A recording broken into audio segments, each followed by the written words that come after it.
Hello বন্ধুরা, আজকের আমি করব তেঁতুল দিয়ে সমুদ্র কাঁকড়া রেসিপি। তো বন্ধুরা, ভিডিওটা কেউ স্কিপ করো না, ভিডিওটা দেখতে থাকো। তো চলো, আমি এখানে কাঁকড়ার দাঁড়াগুলো ভেঙে নিয়েছি। নিয়ে কাঁকড়াগুলো জলে ধুয়ে নিতে হবে ভালো করে। এরপরে কাঁকড়াগুলোকে আমি ভেঙে নেব পিস পিস করে।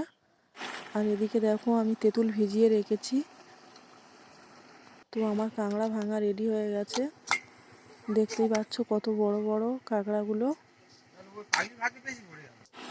তারপরে আমি দিয়ে দেব হলুদ গুঁড়ো, এরপরে দিয়ে দেব লবণ, দিয়ে মিক্স করে নেব।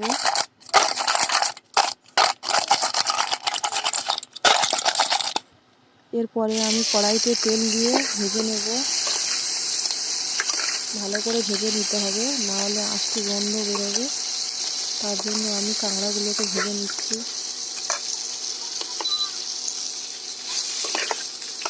কিছুক্ষণ আমি নেড়ে চেড়ে নেব। আমি নামিয়ে নেব কাঁকড়াগুলোকে কিছুক্ষণ নেড়ে চেড়ে।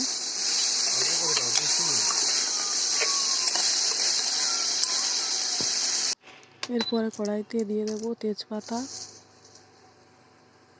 দিয়ে দেব জিরে গোটা। এরপরে আমি নেড়ে চেড়ে নেব। তো তোমরা চাইলে পাঁচফোড়নও দিতে পারো। তো আমি এখানে দিয়ে দিয়েছি জিরে, আর কিছুটা তেল দেব। দিয়ে কিছুক্ষণ নেড়ে চেড়ে নেব।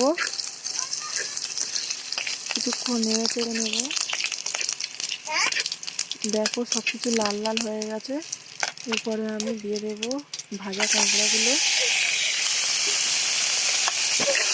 কিছুক্ষণ আমি কষে নেব।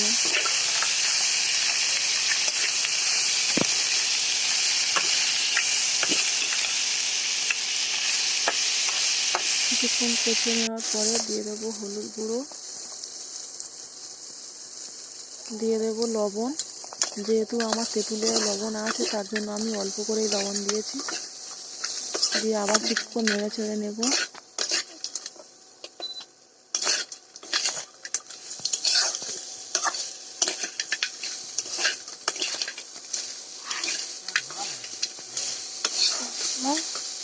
এরপরে আমি দিয়ে দেব পরিমাণ মতো জল।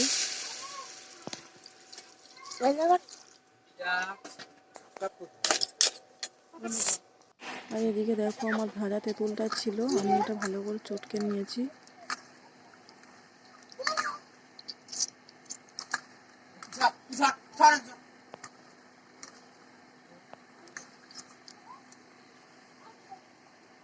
তো এদিকে দেখো, আমার 10-15 মিনিটের মতো ফুটছিল।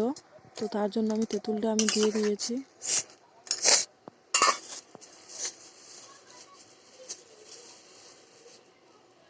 এরপরে আমি দিয়ে দেবো চিনি।